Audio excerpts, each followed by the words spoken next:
Welcome back, everyone. So I hope you enjoyed the keynote and you managed to follow. So again, I'm Sarah Wolf. I'm principal investigator of the NEXTEUK project, and I just want I will be sharing that session. We have about, I think, an hour. And you will be hearing the different papers. I have this red card that I will use when it's time to come to a conclusion. So I know that sometimes speakers do not actually watch properly their screen. So if you don't see me doing this, then I will jump in, unmute myself, and actually, I'm sorry, play the backup and interrupt. So I would like to thank you all for being here. I will now also introduce you. So we are in the panel 2, which is about the Brexit moment in EU external action. And we have, we're going to go in the order of the panel. If I still see, I think that Nicolas was supposed to go first, but I don't see him anymore. So if he's not here, so just to introduce him, Nicolas is from University College of London, and he has a paper on managing the great unmooring, reshaping Britain's foreign policy for the era of Brexit. Then we are welcoming Amelia Hatfield from the University of Surrey, and you have a paper on EU development policy post-Brexit. And Benjamin, then you agree that you will step in as a discussant after these 2 papers. Yeah? And then we will hear from Benjamin Mathieu. You're from the University of Edinburgh, and you have written or co-written a paper with Monica Suss from the Hertie School on, you're revisiting actually the capabilities expectation gap and looking at great expectations, the Brexit moment in new security and defense, and the return of the capabilities expectations. And then we have Maria Lisa Oberg from Örebro University, and she has written about EU's relation, or the impact of Brexit on the EU's relation with the neighborhood countries. And yes, I think I have introduced everyone. So I think if you don't mind, Amelia, I will give you the floor, and I think we can allow ourselves minimum 3 minutes, even 4, but don't forget I have this red card. Thank you. Go ahead. The floor is yours. Thank you very much. I will be brief. First of all, a huge thank you very much for inviting me, and an apology because I have a board of studies at 2:30. So it's even in my own interest to be really, really quick. Ben, thank you for already in advance what I'm sure will be searing discussion points. So the first iteration of this paper was done with Simon Lightfoot. It's a Globus research paper. We're looking now to upgrade it. So I'm really pleased to be able to present it here. I've long been interested in EU development policy, and also the way in which it's been worded and reworded, and the philosophy of poverty reduction seems to be shunted further and further down the pipeline of what development means. So the paper effectively traces the role of development policy. I look at it briefly in the Lisbon Treaty, looking briefly at the objectives of development there, and in Lisbon, it's clear that the point of development, obviously, is to support developing countries that need it, but in terms of policy making, it has to tick the boxes of coherence of EU policy, coordination between the EU and the member state institutions and member states, not always easy, and of course complementarity between EU policies and programs of those member states as well. In the 27 consensus, you get a degree of clarity, I think, that what didn't exist in Lisbon. The problem is it's slightly at odds with the previous 2016 global strategy. So something that Simon and I are working on are whether those 2 policies sort of intrinsically contradict each other. More interestingly, I think of the competing norms, the fact that the messaging just seems to be a little bit vague and opaque, and that the commitment to poverty reduction, as I've suggested, just seems to be dissipating. And increasingly, we see these different frames of reference popping up, priorities on migration, obviously on security, but gender and climate change as well. And I guess my question is, is it too ambiguous? Too many themes are going on all at the same time. In the 2016 global strategy, you've got vague commitments to poverty reduction on the one side, and yet actually quite a clear vision to deliver prosperity on the other. So what's the difference between poverty reduction and boosting prosperity? Are they the same thing or same side of the same coin? I think the question that we're looking at is, do conflicting norm debates fundamentally undermine the policy of development? Moving forward to 2019, 2020, in terms of the multilateral financial framework, to steal from Tolkien, one instrument to rule them all, the idea of the NDICI, sort of gathering together literally every aspect of development and neighborhood and foreign affairs and third-party contributions. So I think our worry is that you've got a real risk of subordinating development objectives to broader security and migration concerns, and also kind of minimizing the very special bilateral relations they had with the ACP countries, possibly at the expense of Sahel regional structures. I finish or update the paper with EU development ambitions pre and post COVID. I guess the 3 points to remember here, of course, are the radical reorganizing of EU foreign affairs under the MFF, but that the impact of COVID spending on that MFF, the geopolitical approach that was initially favored by European Commission President Ursula von der Leyen. And then, of course, at least from February onwards, the emphasis on sustainable development as the preferred approach to EU regional relations, which is interesting because that's a theme that might actually draw together prosperity and poverty reduction, but it hasn't been done with much clarity. And the budget's been kicked to the teeth as a result of the COVID spending. We saw 15 billion released to assist developing countries to tackling the coronavirus epidemic. The question is, I mean, in a sense, is it a good crisis for the European Union? Is the EU's emerging role as a patron, if you like, of underfunded healthcare systems, is that new? Is that good? Does that chime with development? And also, is it now sort of an emerging champion of the coordinated global response on healthcare more broadly? I think they're new goals, but they're not clear at this point, and they do need to be laid out better within the EU's overall development goals for 2020. Obviously, the pandemic it's truly global in this sense. So the EU, I think, in my view, needs to refocus its efforts on working proactively to counter a second outbreak. And it needs to do much, much better in terms of doing this with international organizations. That's where the missing link is. And also deciding whether regional strategies, or which has a more foreign affairs flavor, or more country-specific strategies, which was the initial look of the ACP Cotonou framework, is the preferred way forward, or possibly a combination of the two. At the tail end of the paper, and I'm nearly done, is the update on UK development ambitions and specifically the impact of the SCO-DFID merger. From the perspective of EU development, the question is the UK a good partner anymore? Can they be relied upon? At this point, the way in which the UK chooses to distribute aid is very, very difficult. It too has been limited by COVID spending. Its aid budget is finite. Large proportions of UK aid historically have gone to Africa and Asia countries bilaterally and through international institutions and initiatives. Does Britain, first of all, want to continue to do this as a result of Brexit? And number two, does this mean that the European Union is a good partner? I'll finish there. Thank you. So thanks a lot for your paper, very stimulating, and actually even in my mind I would have questions later on if we manage to stay on. Maybe we can continue during also coffee break.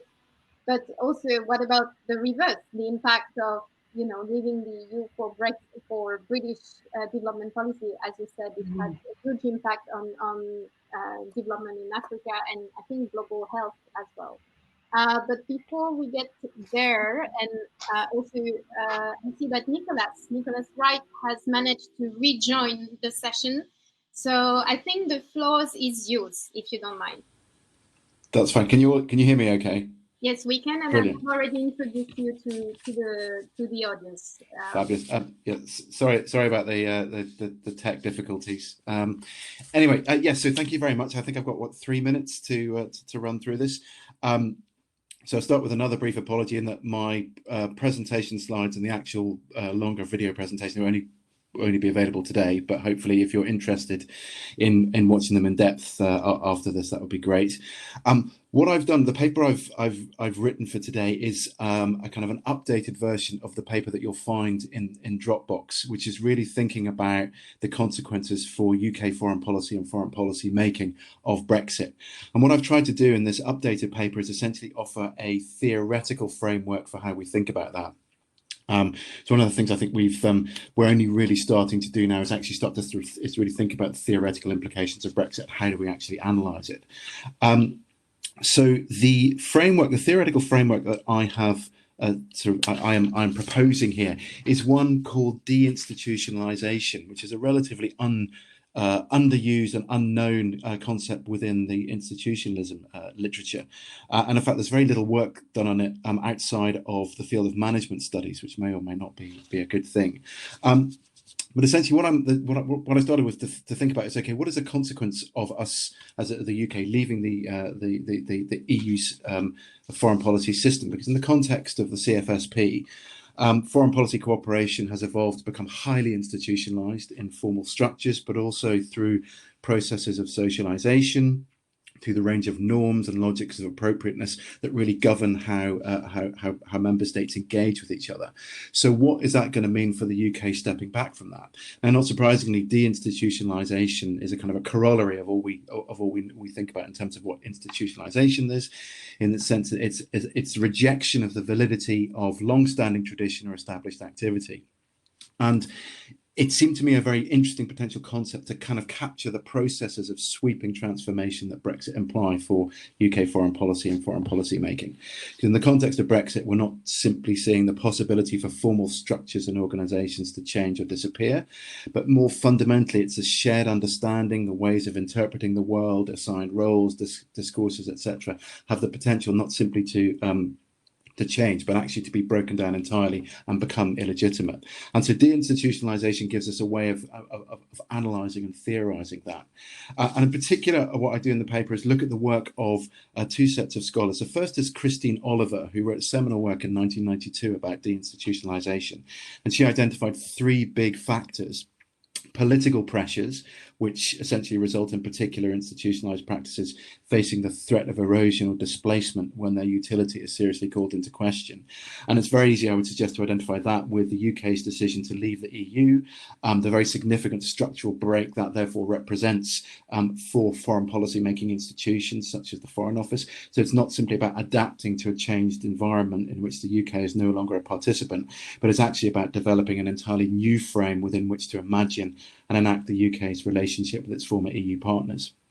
The second set of pressures are functional, and this is where long-held beliefs and assumptions that are an important base for institutionalized practice can be upended as a result of what she calls idiosyncratic events and unexpected deviations. And obviously, Brexit is what was very unexpected at elite level. It kind of represented not just a major shift in UK policy, but a shattering of assumptions about the UK's place in the world and relationship with key partners. The third set of pressures are social, and here there are two particular components which I talk about in the paper.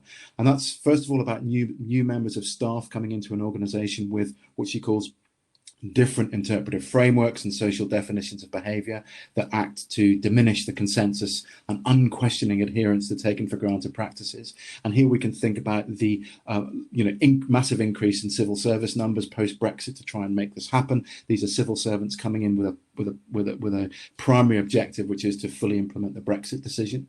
And the second set of social pressures she talks about are the atrophying and eroding of shared norms and practices as a consequence of being geographically dispersed, actors not interacting anymore, becoming autonomous. And here we're thinking specifically about what it means in practice for the UK to no longer be part of the CFSP, to no longer be exposed to practices or processes of socialization, and therefore a gradual degradation of shared understandings that are so important for cooperative policy and decision making. And then the final factor is offered by work by Lawrence and Sotheby and Maguire and Hardy, and this is really focusing on the role of individuals.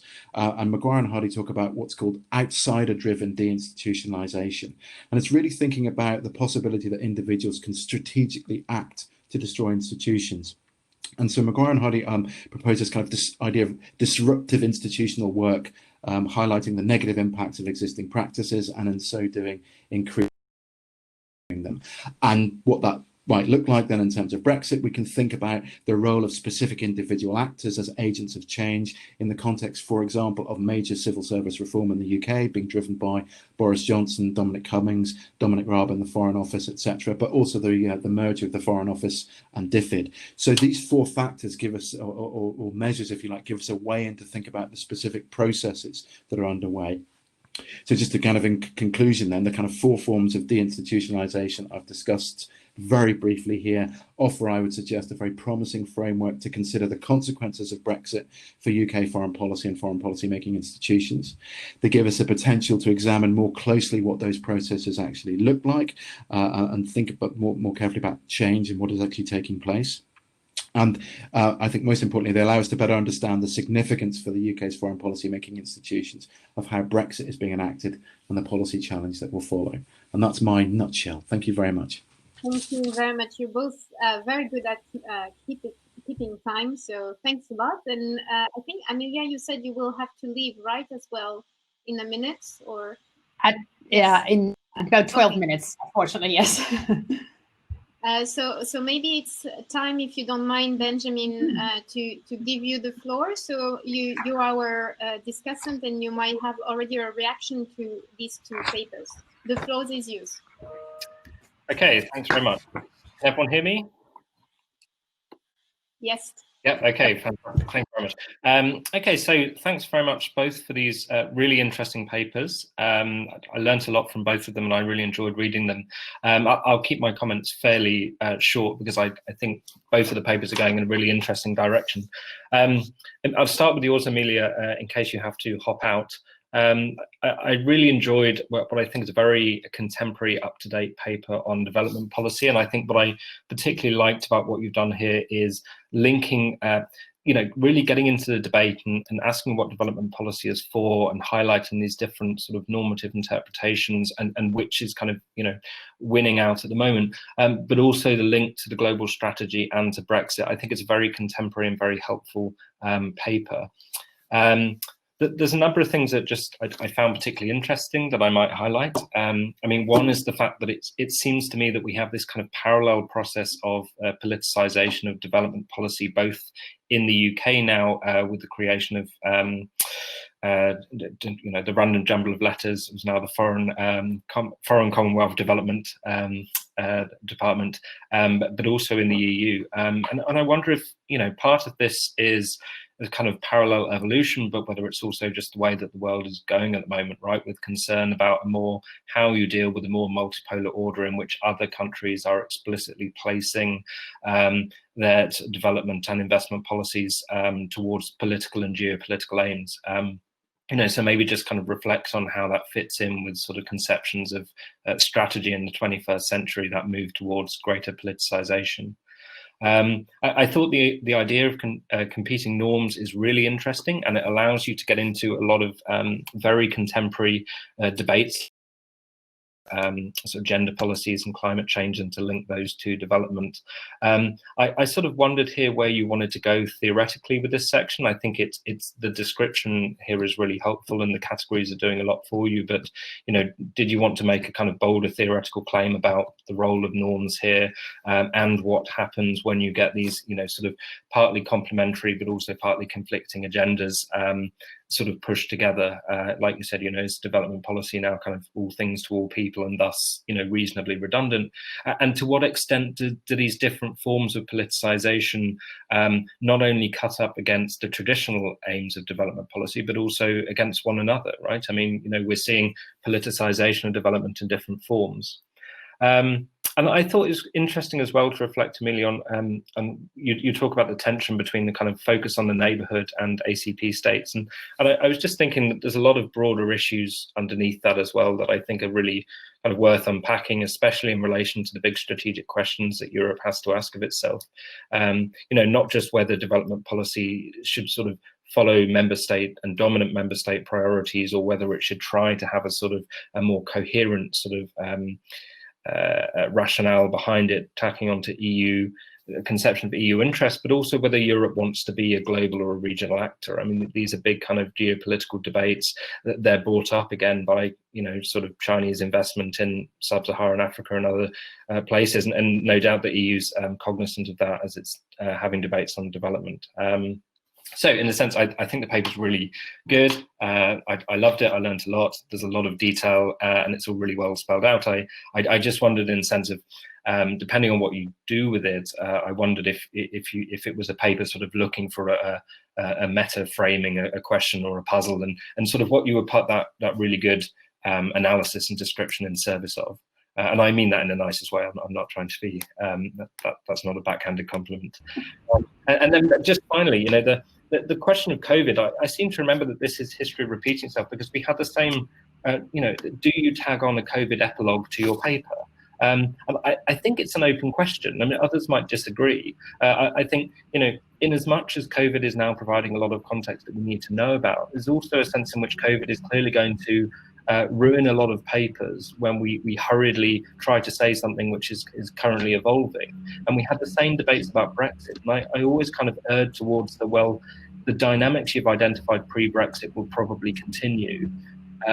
So, you know, so then have a separate Brexit paper. And I think you could do the same with COVID here. And just, you know, clearly it's an important rupture and juncture, but it's just as important to know what was happening pre-COVID as afterwards. So just something you might want to think about.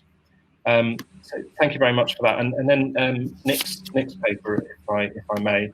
Thank you, Nick. This is really interesting. And I'm, you know, please say this is an updated version of a paper I read a few months ago and really enjoyed. So it's really nice for me to see now that you've, I think, built on your original working paper and you know, developed a really useful and well-grounded theoretical framework to kind of understand what's going on. So I have a couple of questions, but they're more just kind of suggestions, and I think this is really going in the right direction.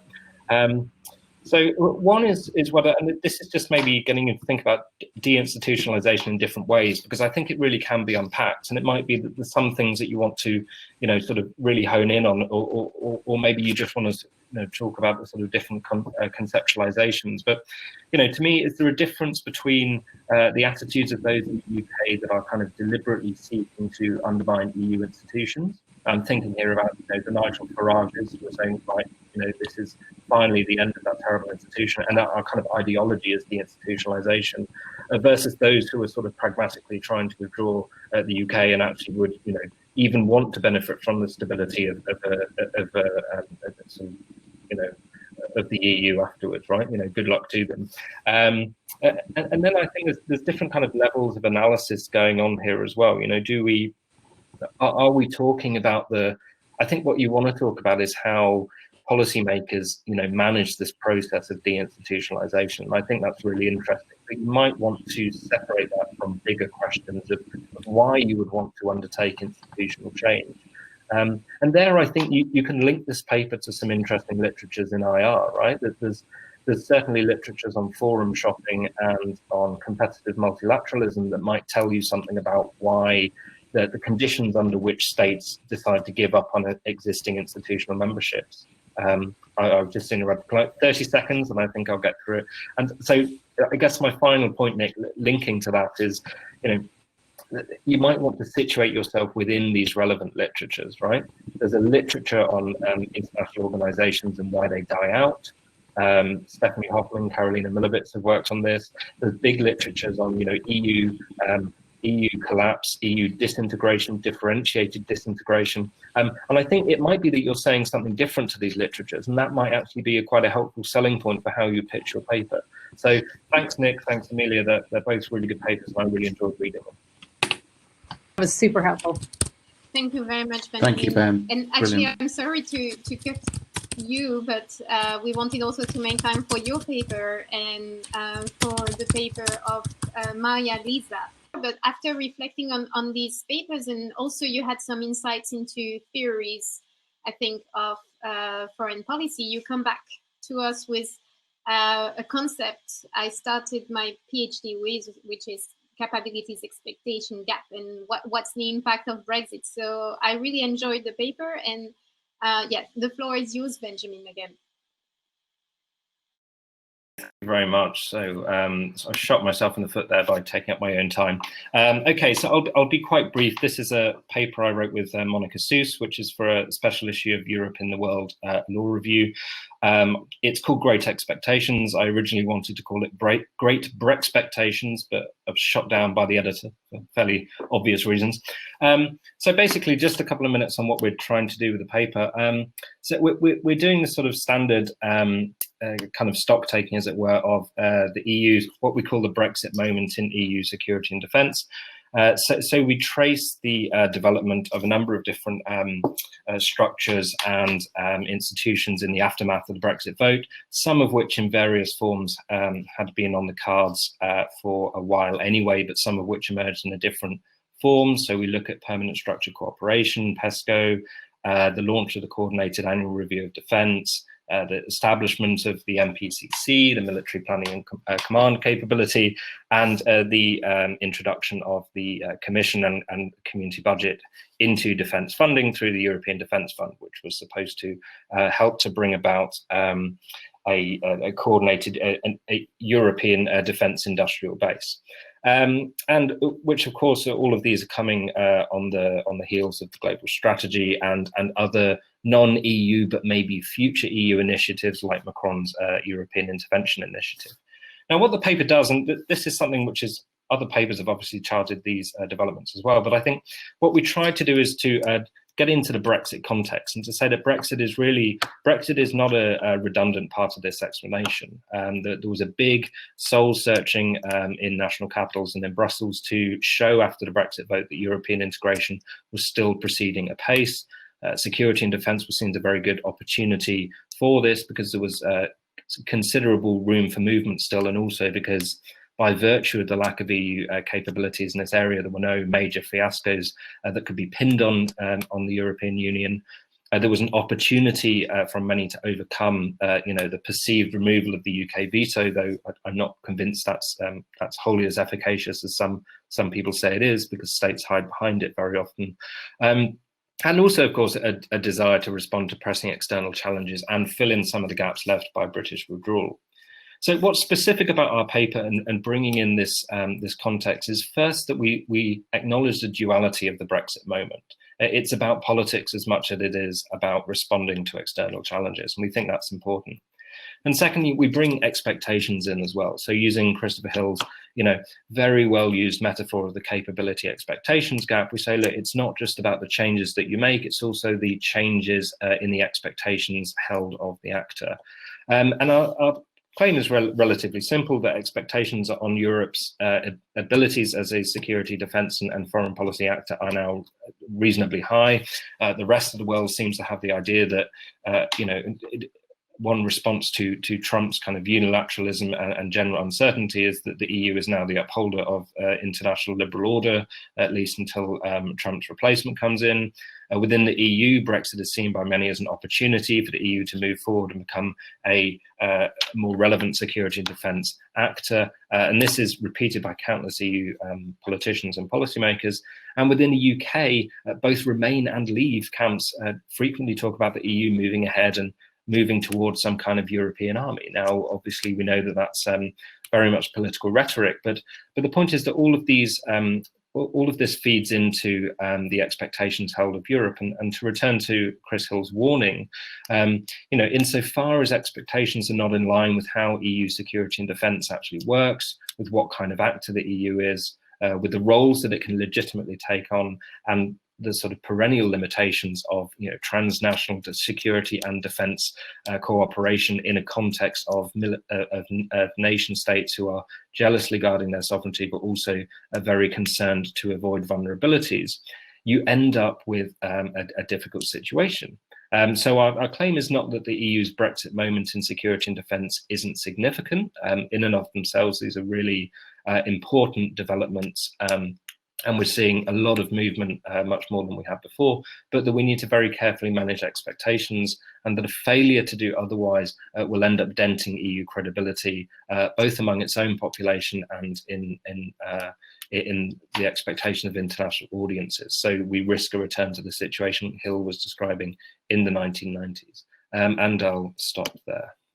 So thanks a lot again. I really enjoyed your paper. I was back again to the very beginnings of my academic literature when I read about Christopher Hill and the capability expectation gap. I think it's a very good paper and also very very right in its assessment. I think it's definitely, as you highlight, even though it might expectations of the EU becoming maybe or being freed or yeah to take on new challenges globally are high. All the leaders, as you mentioned, have been quite vocal about it, but I think overall you highlight very well that it's also a lose-lose situation, no?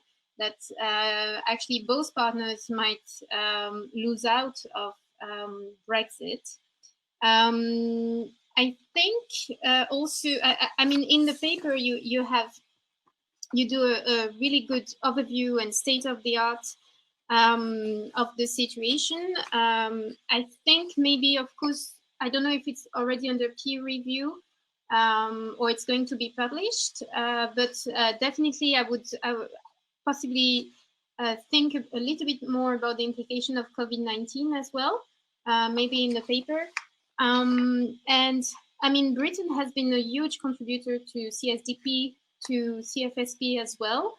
And what I miss a little bit is, of course, we cannot make predictions, but based on your conclusions, are you able also to foresee what kind of future relationship could happen based on your argument?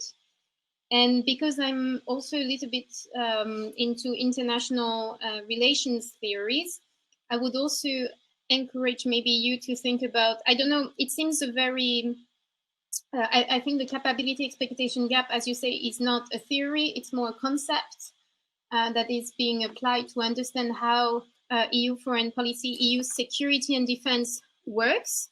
But I wonder what would be your take on identity as an international actor. You mentioned a little bit normative power Europe. What would be the implications of Brexit and this Brexit moment for that, from that perspective? And I think I will give you the floor to answer right now, and then we will move to Maya. Thank you very much. I'll be brief. Those are really good, helpful comments.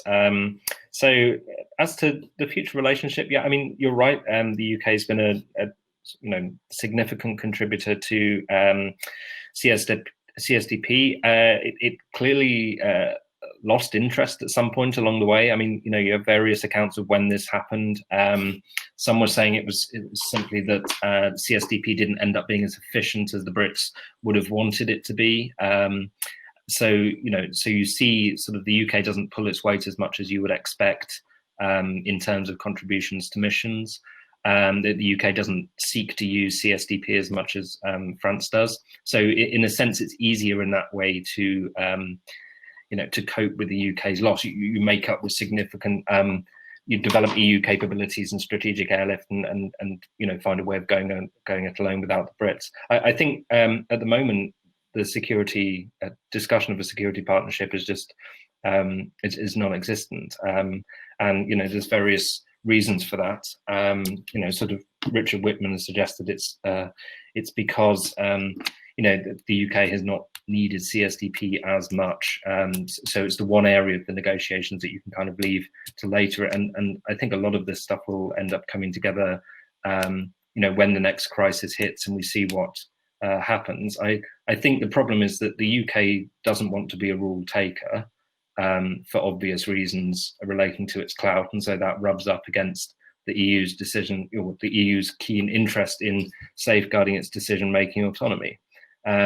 And you're not going to see a resolution of that until the EU is convinced that the risk of Brexit contagion is gone, and you can sit down and talk about side payments. And the UK, for its part, can't really leverage security because it's an indivisible issue area. The UK is going to continue collaborating with European partners to stave off Russian aggression, and it's not going to put that seriously on the bargaining table. So I think you won't see much movement towards a renewed deep and special partnership until the Brexit politics is out of the way. And I've waffled on a bit, but a really good point about identity as well. And I completely share your point that, you know, capability expectations gap is a metaphor. It's a helpful way of bringing one factor in. And we're really not claiming to do too much theoretically in this paper. But I think that you're right, there's a really deep question here about normative power Europe, if we can still talk about that. I mean, it's a concept that really interests me. I think what's interesting now is that you're seeing change on both sides, right? You're seeing discussion about the EU moving away from its kind of normative power identity, or at least we're seeing the ways in which that's challenged, and we've now got the new, you know, global strategy discourse. But you're seeing the UK as well, you know, shedding, at least at the political level, elements of its kind of liberal foreign policy, right? I mean, what happened to upholding, you know, human rights and faith in multilateral institutions now that we don't obey international law? So I think this is going to be something which you're going to be seeing normative change in the foreign policy ambitions of both sides. Okay, and maybe a return to pragmatism at some point. Oh, yeah, in the UK's case, unprincipled pragmatism. Yes, thank you very much. I see that Maya Lisa is back. Is your microphone working? Let's see. Can you Yes. hear me? Please Okay, go great. ahead. So thank you very much. The tech gods are not on my side today. I hope it will go well. So with my paper, I think I'm bringing a little bit of an EU law perspective of the future of the EU's relations with its neighborhood countries on the table. So it's my paper is really about trying to situate Brexit in the context of the EU's relations with its neighborhood, and there I'm not particularly focusing on Brexit as it is, but rather on the in the next step of the EU's relationship with the UK and the post-Brexit deal. So the very beginning of my paper has really been to explore the limits to flexible integration in the EU in the broadest sense, and more specifically as concerns the flexible integration of third countries into one particular policy field of the EU, which is the internal market. So Brexit, as it currently stands, is not a great example of integration into the EU. It's an example of disintegration, and therefore my interest lies in the hopefully upcoming example of reintegration with the EU on some level, and preferably with the internal market then. So since there is not yet any new agreement to analyze in detail, then I have instead looked at the EU's existing agreements with the neighborhood countries, which intend to a smaller or larger degree to integrate those third countries into the internal market. The third countries adopt EU acquis, and in return, they get access to the internal market. So how does the post-Brexit deal fit into the general picture of very, very diverse agreements with very diverse aims, and the EU internal market, the key being used in very diverse ways in order to ensure this integration? Brexit will likely be a whole new example of how the internal market is used in the EU's external relations, because obviously the UK is a former member and therefore a slightly different logic will apply.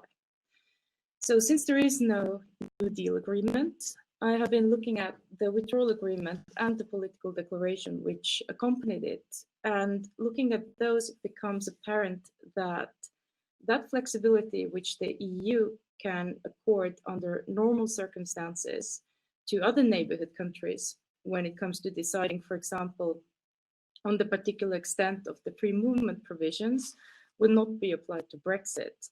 So from the Union's perspective, there is quite a significant difference between the countries that have made the membership commitment and those that have not, even if the almost membership commitment of some, such as the EEA countries, may be in some ways comparable to a membership commitment. And this is commonly referred to as the balance of benefits and obligations, which the EU is generally keen and systematic in upholding. So, whereas the cherry-picking analogy is a terrible cliche, I know, it does demonstrate very well the EU's approach to the flexibility of the integration of third countries to its internal market. So staying out of the internal market, wishing to participate a little, meets more rigid response from the EU than being in the internal market and wishing to opt out from quite a lot. So in sum, and my summary here is really quite brief, the integration of third countries into the internal market is not a very altruistic project on behalf of the EU, but it is one that exemplifies quite well the ties of loyalty that are attached to the wider European integration. So I will finish here. Thank you very much. Hope my internet won't crash again. Thank you very much, Maria-Lisa. I'm really glad as a political scientist to have all these disciplines also interacting in the conference, and definitely this is a law paper, so I could see it, and I learned a lot about all the different, as you said, flexibility and possibilities of the EU to legally also engage with third countries. Of course, I think your paper would need to be updated with the recent developments, but that has happened recently. And I personally also work a lot on North Africa and the Mediterranean, which you mentioned in your paper.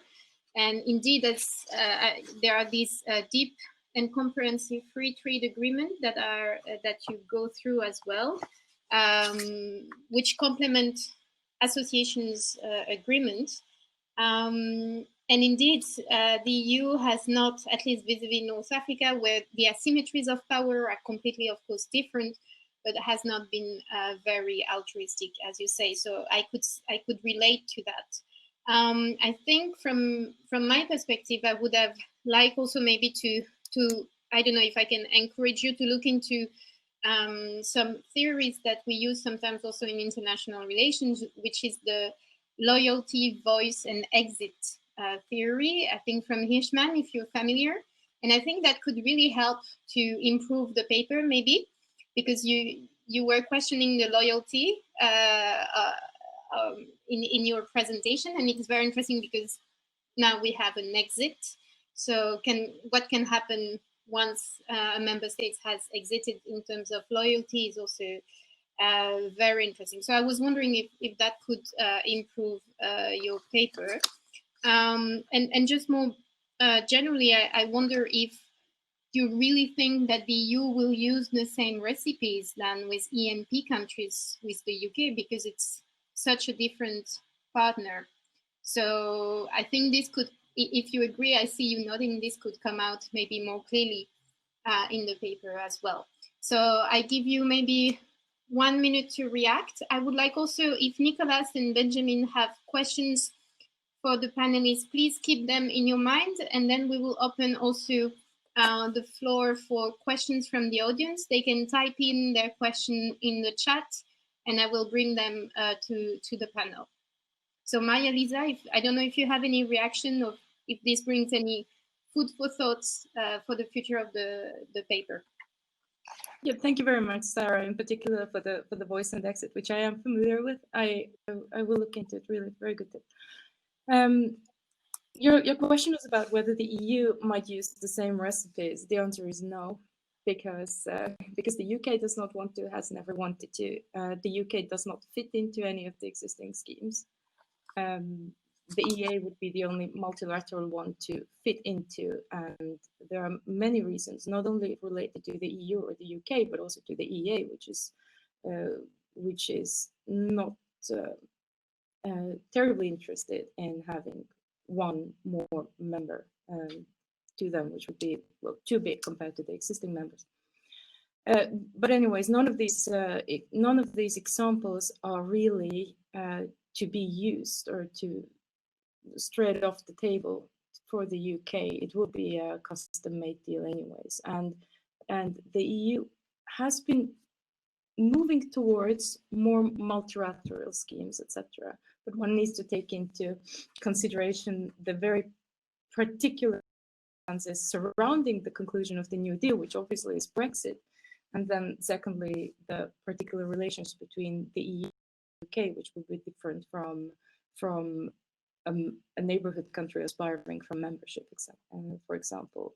So I do not think that the EU will use the same recipes. On the other hand, I think that the flexibility which the EU has shown towards chopping up the internal market and allowing flexibility within this scheme of enabling third countries to enter the internal market in exchange for adopting the acquis, I think that the flexibility might be less in the case of Brexit for very many political reasons, among other things. Also because the perceived threat of Brexit on the internal market as a whole and on the European project is larger than in the case of EU cooperation agreement with, you mentioned the Southern Mediterranean, well, that thing in particular, but not only, you can also take the closer neighbors within on the European continent as a comparison. So the answer will be that the EU will not use the same recipes, but it will probably stick to the same principle of balance of benefits and obligations that it has, for example, that has been institutionalized in the EA agreement to a very high degree. Thank you very much. I just want to, so I'm asking the audience, we have 38 people in the audience to ask their questions in the chat. Please type it in the chat and I will bring them to the attention of our panelists. I mean, in general, what binds all these all your different contributions is, you know, whether also EU external action is going to fundamentally change after Brexit. It seems that it's this Brexit moment. I don't know who, because it was a suggestion, I think, from Benjamin, right? Initially, this it's in the title of your paper as well. Do you think that this Brexit moment has passed already, given the current, I mean, we are under unprecedented crisis with many different uncertainties geopolitically about the position of the EU, the UK in WHO, what to do with China, the US elections coming up. Is Brexit really a defining moment? Anyone has any thoughts, or do you think it will pass and fade away due to the unprecedented challenges that everybody is facing, whether it's the UK or the EU? Maybe these challenges could also bring in some new hopes of original cooperation between the EU and the UK, or as we heard in the keynote speech, the road towards a hard Brexit makes it too difficult. I don't know if any one of you has any reaction or agrees or disagree. How do you see EU external action in the 5 coming years, based on your own findings and expertise? Ben, do you want to go first? Or Benjamin or Nicholas? I mean, Maria-Lisa, you're dealing with internal market. I guess the situation is quite complex. How do you see the situation evolving in the next 5 years? I think as a lawyer, I would say we would like to see an agreement in order to stay involved. I'm not sure I'm terribly good at foreseeing the future in a sense, but rather I think analyzing on the basis of a particular agreement once it arrives, and I hope it will. So legal certainty, I guess you have followed the recent developments, which I think are a little bit uncertain in my understanding. But I see we have also a question from Heidi Moher. And I think she comes back to one of the ideas raised by Nicholas in his paper, which had to do with deinstitutionalization. And she asked whether you think there is also signs of reinstitutionalization. And I think it relates to my question of the next 5 years. The floor is yours. Yeah, I mean, just in terms of that, of your question, Sarah, about the next 5 years, I mean, Heidi and I are actually doing some very interesting work at the moment. Well, we think it's very interesting on contestation in EU foreign policy. And so what I would suggest is actually, you know, things are going to be harder and rockier in that regard in terms of how member states deal with external crisis and the degree to which they can cooperate effectively within the EU's foreign policy system. And we've been looking at that in a variety of ways, and particularly focusing on systemic level contestation and what sort of differing national interests and challenges, what kind of challenge they pose to the system that's been created. But in terms of the specific question about deinstitutionalization and reinstitutionalization, I mean, in theory, absolutely. It depends where we end up on the particular journey that the UK is on, because it's not simply about the UK's relationship with external partners and the foreign policy it develops. It's actually, I mean, what I'm trying to talk about in the paper is actually, it's a reconfiguration of the very actors and agents within the UK structures that do that, potentially with a very different set of outlooks, a very different set of perspectives when we get to the end of that. I mean, that's one of the things that makes it so interesting, but also so challenging to analyze, is the fact that we are right in the middle of this kind of crucible of change. And it seems to me that the kind of the point about, I think it was the point that Ben made in comment, you know, you've got the kind of, if you like, the dogmatists who are seeking to undermine versus the pragmatic withdrawalists. And that's actually a very nice way of pitching that in terms of which side is going to win out. Because if it's pragmatic withdrawalists, I would suggest that that creates space further down the line for, if you like, a reimagined relationship, a kind of potential gradual reinstitutionalization. But if it's if the dogmatists win out, then it becomes much harder, because at the moment the Foreign Office is operating under the sort of the principle that there should be no formal institutionalized relationship in foreign policy between the UK and its EU partners, and that makes it very difficult to see, you know, what that kind of reinstitutionalized UK-EU foreign policy relationship would look like. Okay. Thank you very much. I think time has come to get to a conclusion. So I don't know if Benjamin or Maria Lisa, you had any final